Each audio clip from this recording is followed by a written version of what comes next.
Hoy hemos invitado para esta celebración de los 70 años de la televisión colombiana a dos mujeres muy especiales para Teleantioquia que pasaron muchos años aquí trabajando con sus programas, también desde la producción, desde la realización y que conocen muy bien cómo funciona la televisión en nuestro país. Ellas son Liliana Estrada, gerente de TV Cámaras. Bienvenida, Liliana. Y también está con nosotros Patricia García, quien fue en su momento directora de programación de Teleantioquia.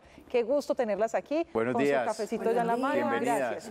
Gracias. Bienvenidas a este sofá de consejo de redacción. En esta celebración, que 70 años no se cumplen todos los días, ¿no?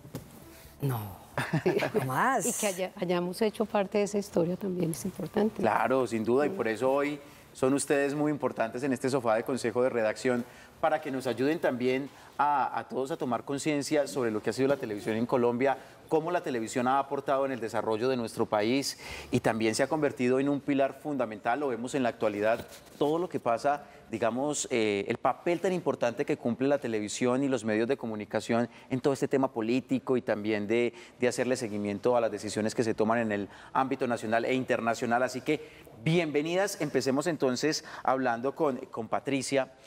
Sobre esos recuerdos, yo quisiera inicialmente preguntándoles qué es lo que más tienen en la mente de estos 70 años de la televisión colombiana.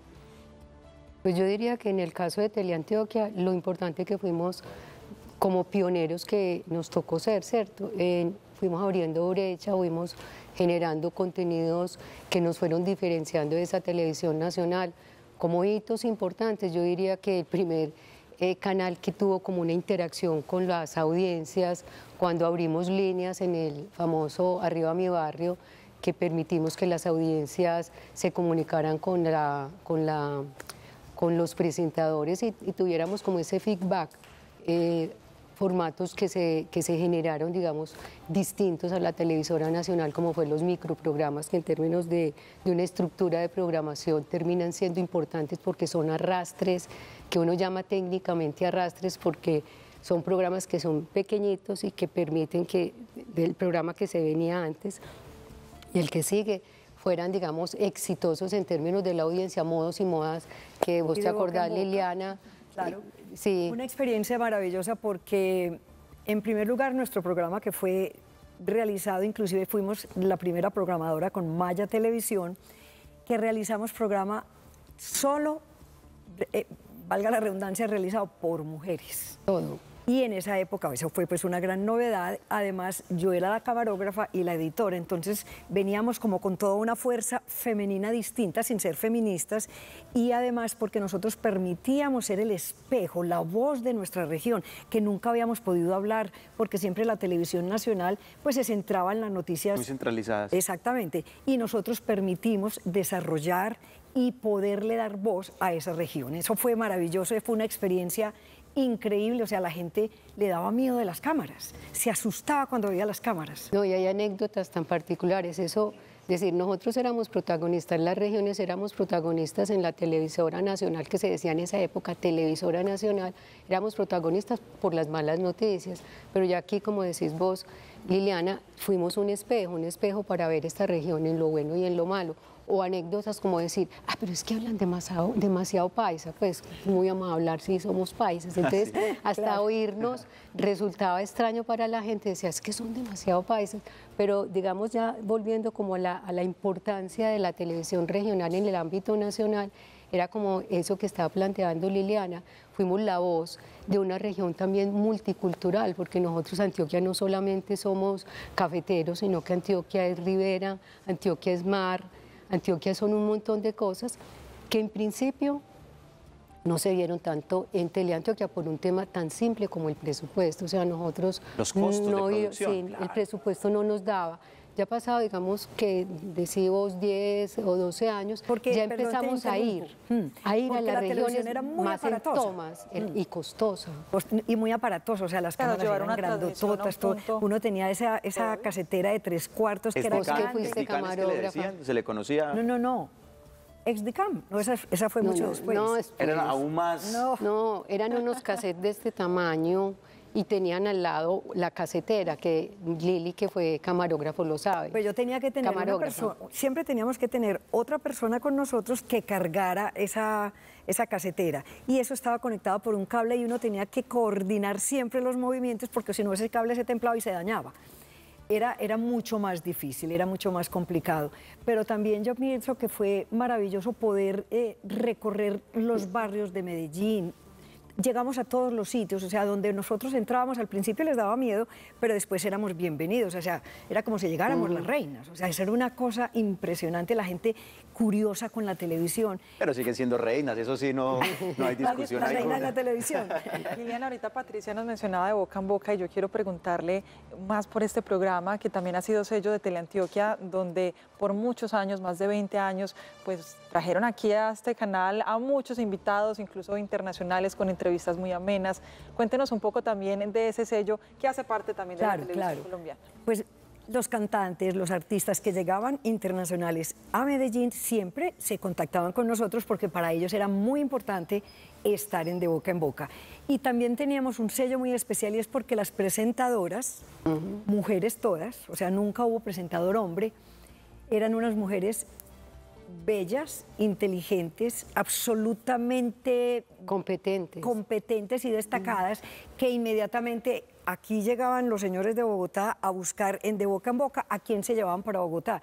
Y ahí estuve viendo en el cabezote, Adriana Arango fue la primera que exportamos, muy jovencita, que llegó a presentar 24 horas. Porque nosotros, éramos un canal que de todas maneras nos dábamos más licencias, sí teníamos una condición, y era que ahorita las presentadoras de noticieros son con teleprompter, y las presentadoras de los noticieros nuestros, de los presentadores, no tenían teleprompter, sino que memorizaban los textos. Entonces eso era un valor agregado a la hora, digamos, de la selección de los personajes que iban a presentar en Bogotá Noticias, porque eran personas que tenían una seguridad muy grande en cámara y una capacidad, digamos, de desenvolverse frente a imprevistos que pueden pasar en un directo, y una capacidad de resolver, pero también un carisma, que fue, digamos, en ese caso, tu programa, Lili, fue un programa pionero y exportador de talentos. Hoy hablamos de las redes sociales, y hoy incluso transmitir ya los noticieros, cuando pretenden llegar al lugar de la noticia, ya han llegado 1000 videos de todas las formas. En ese momento el reto era llegar al lugar, poder transmitir, pero se guardaba la magia, que era la única manera de informarse. O sea, no había otra más que a través de esos medios tradicionales. Incluso en el momento de pensar en la programación de los canales, ¿cuál era el reto en ese momento? La gente que quería ver en ese momento de la historia. A ver, ¿qué quería ver? Verse. O sea, quería verse, que el canal entrara a sus barrios, que entrara a sus... Como la identidad del pueblo. Sí, que se viera y que se contaran las historias de la región, y las historias buenas y malas, ¿cierto? Pues que estaba, digamos, la parte periodística en programas informativos y de opinión, pero también estaban, digamos, los documentales, y realmente se exploró mucho el tema de documentales. Yo no diría que Teleantioquia tanto como otros canales que lo fueron, por ejemplo, Telecaribe, que tuvo un Jaime Abello Banfi como gerente, que es el de la Fundación del Nuevo Periodismo de García Márquez. Ellos en Telecaribe trabajaron mucho el tema documental, pero digamos fueron unos géneros que no se explotaron en la televisión nacional, y aquí teníamos documentales, teníamos las pequeñas historias, que lo hacía Elena Correa, que era una periodista de la Antioquia, y ella fue la primera que dirigió programas que fueron a las distintas regiones, y teníamos pequeñas historias de los pueblos, y como decía Lili, era digamos un regocijo para la gente ver ese canal que iba a mostrar cosas que estaban ocultas. Por ejemplo, yo diría que otro hito, yo aquí tomándome la palabra sobre el tema de la televisión regional, yo diría que otro hito muy importante para la televisión regional en Colombia fue el tema de la red de corresponsales para el noticiero. Fue tan importante ese hecho porque eso permitió hacer control social. O sea, ustedes saben que en los municipios pasan muchos asuntos, bien y mal dentro de esas localidades. Ya, digamos, el tema de corrupción era un tema que de alguna manera en el noticiero se iba a visibilizar, entonces había, digamos, un recato mayor o un control social, digamos, lo que lo hizo Teleantioquia. Entonces, eso fue un proceso muy largo, imagínense, Teleantioquia empezó en el 85 y en el 2008 pues, logramos establecer una red de corresponsales. ¿Sentían una lupa encima? Absolutamente, absolutamente, y eso es muy importante, que es donde uno ve la acción de un medio con la comunidad y de la comunidad con el medio. Patricia, me gustaría que habláramos también, y también la preguntaba para Liliana, ¿qué cosas han cambiado en todo este tiempo? Donde, claro, ya lo decía Sebastián, aparecen también todo este asunto de los medios más digitales, de las redes sociales, pero vemos cómo medios tradicionales, principalmente la radio, siguen más protagonistas que nunca, se van transformando, claro, la televisión por supuesto también, y mucho se habla de que la gente ya en unos años no va a ver televisión y demás, pero ¿ustedes ven que eso vaya a pasar o qué cosas han cambiado realmente? Yo creo que hay nuevos consumos, o sea, los jóvenes no son muy afectos a ver televisión y tienen otra manera de verlas, o sea, ellos no ven un directo, es posible que en este momentico no estén viendo el programa, pero si tienen interés porque entre sus amigos o entre la familia dijeron, vea, en este programa vi esto, ¿ellos qué hacen? Ellos acceden a la televisión de otra manera. O se encuentran la nota colgada en la nube. Sí, entonces van a YouTube, van al canal digital que tiene el medio, o sea, es contenido bajo consumo distinto. Yo lo que creo es que tienen que pensar desde el canal ser multiplataforma, o sea, paralelamente a esta televisión que tenemos tradicional, tienen que estar emitiendo por las diferentes plataformas, o sea, inclusive por la radio también, ¿cierto? Yo creo que ya todos los medios se complementan, porque como dice Patricia, los jóvenes no ven, pero ellos por interés después buscan lo que necesitan, o le están llegando constantemente porque la gente se inscribe. O sea, mis hijos, por ejemplo, tienen a Teleantioquia, no lo ven mucho, pero él lo tienen porque de pronto la mamá aparece. Entonces lo tienen, digamos... O sea, que te está viendo en este momento o te va a ver yo después. No creo porque están trabajando, pero los muchachos tienen, digamos, si quieren leer la información, entonces tienen un periódico.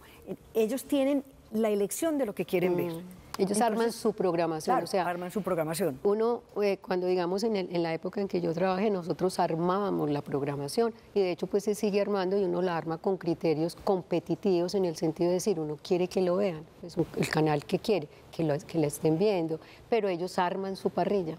Ellos arman su programación. Ya no hay un único protagonista, ya el mundo cambió y digamos que de acuerdo a los grupos sociales pues se va inclinando por diferentes contenidos y ahí es donde aparecen entonces las redes sociales, pero yo creo que la televisión todavía le falta, ¿no? Todavía hay tiempo y todavía sigue siendo importante. Yo creo que en las regiones es muy importante. O sea, si yo todavía voy a un pueblo y todavía me saludan, señora Liliana, ¿cómo le va? Porque allá, digamos que las plataformas, la conexión con internet todavía es un poco más difícil. Entonces yo creo que la televisión en las regiones sigue siendo muy importante. Voy a decir una cosa, eso termina también siendo como con el bolero que la gente dice, uno termina cayendo en el bolero, o sea, cuando van pasando los años uno termina cayendo en la televisión, o sea, puede que las nuevas generaciones ahora no, por eso tú tienes que construir esas audiencias desde el afecto, tienes que esperar que ellos te reconozcan y después cuando estén más grandes seguramente te van a consumir, porque uno a esta edad, uno sí es más consumidor de televisión que de redes sociales, además porque uno le tiene su... Filtra más, uno tiene claro, sus diferencias con todo el tema de redes. Muy bien, y ya para concluir este espacio, quisiera una última pregunta y es que le den ese dato a los televidentes de cuál es ese momento histórico imborrable que está en la retina de cada una de ustedes de la televisión nacional, ese momento que fue importante, la transmisión de una noticia, un anuncio, el inicio de un programa, también en algún momento se hacían hasta los comerciales en vivo, ¿no? Claro, se hacían en vivo. Yo quería, antes de terminar, también contar que en nuestro canal regional se incursionó en temas muy especiales como el humor, por ejemplo, Teleproducciones hacía y nosotros Recorcholis. también... Claro, Recorcholis, eso tenía un rating muchísimo mayor que el nacional. Recorcholis. Y nosotros hicimos un programa que se llamaba Y Santo Remedio con Frivolidad, que es Tola y Maruja. Sí. Y esos tenían rating hasta de 25 puntos. Tremendo. 47 llegó a tener, creo que Recorcholis. Cuando se marcaba muy alto en la televisión. No, pues es que ahora lo máximo tiene 10 puntos, 11 puntos. Sí. Pues, y en Nacional. Y el Nacional. Porque el regional claro. es de 2 y pico. Claro, bueno. Aunque en Consejo hemos llegado a marcar hasta 3,5. Ah, no, pues los felicito, los felicito. 3,5, muy bien. Sí. De boca en boca llegó a marcar 25 puntos. Increíble, sí.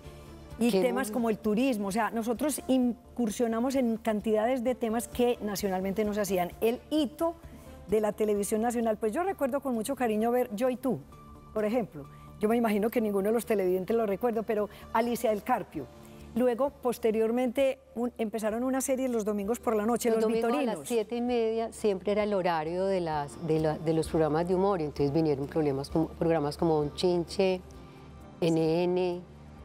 Yo recuerdo mucho a Don Chinche, a mí me parece que Don Chinche mostró este país como desde lo popular y desde las élites también, o sea, esa relación élites popular, en Don Chinche para mí ha sido como el programa hito, yo diría, para mí, pues para mí. Y ahí había una programación los domingos por la noche, los Vitorinos, y eran como series. Eso eran a las 9 más o menos, yo que me 9 de la noche, analizaba todas las buenísimo. parrillas y me La tocaba. tienen clarísima acá. Me Que las muchos tenía que televidentes analizar también para las clases. Nos han mencionado ya muchos televidentes algunos de los programas que ustedes nos están contando acá y también lo recuerdan con mucho cariño, así que de verdad que gracias por haber estado con Ustedes, nosotros, a muchas Liliana, gracias. a Patricia, mujeres de la televisión Muchas que siguen gracias. dejando esa huella y que hoy nos acompañan aquí en este Y qué programa. bueno volver a ver Muchas esos gracias. rostros aquí en esta pantalla, en la de Teleantioquia. Gracias por estar con nosotros.